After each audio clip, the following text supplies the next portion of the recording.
When installing electrical boxes in old plaster walls, achieving a secure and fire-resistant seal is essential. Two types of caulk can be used. Firstly, apply acoustic caulk to seal the opening between the box and the hole in the plaster. Acoustic caulk is specifically designed to minimize sound transmission, but it also works well for sealing air gaps and small openings. It's important to note that acoustic caulk is generally non-flammable, making it a safe option for electrical applications. Secondly, after applying the acoustic caulk, fill the remaining gap between the box and the edge of the hole with regular latex caulk. Latex caulk is readily available, easy to work with, and also non-flammable once it cures. Ensure that the latex caulk you choose is paintable if you plan to conceal the repair with paint later. Acoustical caulk is similar to expanding foam in its ability to fill cracks and gaps effectively. However, acoustical caulk offers some advantages over expanding foam, particularly in terms of messiness and control. Expanding foam can be difficult to control and often expands beyond the intended area, requiring additional cleanup.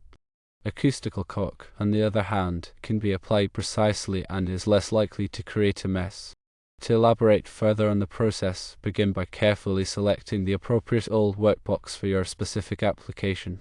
Rocco boxes, with their folding sheet metal ears, are a popular choice for plaster walls. These boxes are designed to be installed from the front of the wall without requiring access to the back. Prepare the opening in the plaster wall by drilling or cutting a hole that is slightly larger than the electrical box.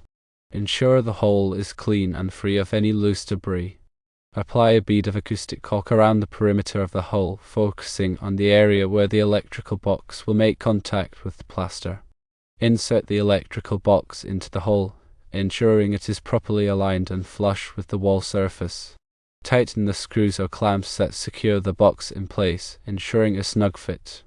Once the box is securely installed, inspect the gap between the box and the edge of the hole. If there are any significant gaps, apply additional acoustic caulk to fill them.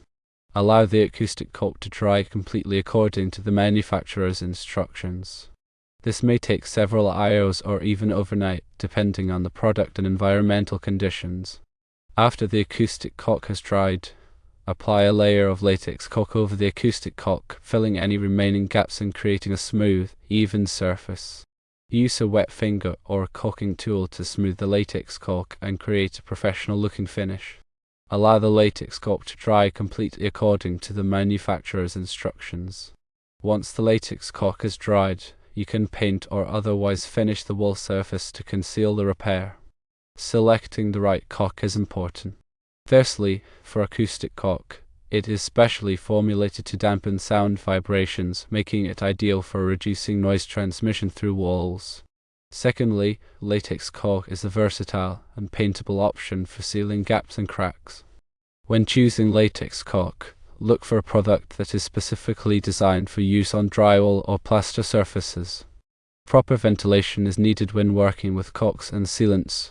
Always ensure adequate ventilation in the work area. Open windows and doors or use a fan to circulate air and prevent the buildup of fumes. Wear appropriate personal protective equipment, such as gloves and eye protection, to prevent skin and eye irritation.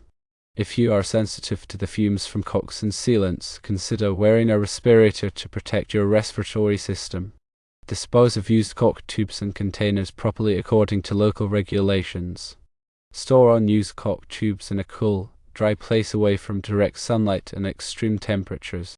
Additional tips can include, firstly, for larger gaps, you may need to apply multiple layers of caulk to completely fill the space. Allow each layer to dry before applying the next. Secondly, if you are concerned about the appearance of the caulk, you can use a color-matched caulk to blend in with the surrounding wall surface. Thirdly, if you are having trouble getting the caulk to adhere to the plaster, try priming the surface with a bonding agent before applying the caulk. Inspect the sealed area periodically to ensure that the caulk is still intact and effective. Reapply caulk as needed to maintain a tight seal. Furthermore, there are alternative sealing methods. Firstly, patching plaster can be used to fill gaps and create a seamless repair. However, patching plaster can be time-consuming and messy to work with. Secondly, drywall compound can also be used to fill gaps, but it may not be as durable as caulk or patching plaster. Thirdly, expanding foam can be used to fill large gaps, but it can be difficult to control and may create a mess. However, the use of acoustic and latex caulk is a proven and effective method for sealing around electrical boxes and old plaster walls. By following these steps, you can achieve a secure and fire-resistant seal that will last for years to come.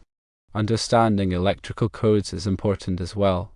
While these techniques are helpful, always consult local electrical codes and regulations to ensure compliance.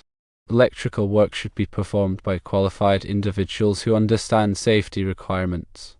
Also, when working with older homes, it's important to be aware of potential hazards such as asbestos or lead paint. Take appropriate precautions to protect yourself and others from exposure to these materials. Proper electrical safety practices should be followed, always to energize the circuit before working on any electrical components. Use appropriate personal protective equipment such as gloves and safety glasses to prevent injury. If you are not comfortable working with electricity, it is best to hire a qualified electrician to do the job. Also, there are other tools that are indispensable, such as extremely long flexible auger bits, pieces of small chain to drop down into walls, 4-inch hole saws, and fiberglass fish sticks. Long flexible auger bits are ideal for drilling holes through multiple studs or joists. Pieces of small chain can be used to retrieve wires or cables that have fallen inside walls. 4-inch hole saws are useful for cutting large holes for electrical boxes or other fixtures. Fiberglass fish sticks are essential for running wires through walls and ceilings. To expand on the tools, flexible auger bits are designed to navigate tight spaces and drill through wood or other materials. They are available in various lengths and diameters to suit different applications. When using a flexible auger bit, be sure to apply steady pressure and avoid forcing the bit, as this can cause it to break. Small chains can be helpful for retrieving dropped objects or pulling wires through walls. Attach a small magnet to the end of the chain to help attract metal objects. Hole saws are used to create precise, round holes in a variety of materials, including wood, metal, and plastic. Choose a hole saw that is the appropriate size for the electrical box or fixture you are installing. Fiberglass fish sticks are flexible rods that are used to push or pull wires through walls, ceilings, and conduits. They are available in various lengths and stiffnesses to suit different applications. When using fish sticks, be sure to lubricate the wire with a wire pulling lubricant to reduce friction and make it easier to pull through the conduit. Finally, remember to always prioritize safety when working with electricity and use the appropriate tools and techniques to ensure a successful and safe installation.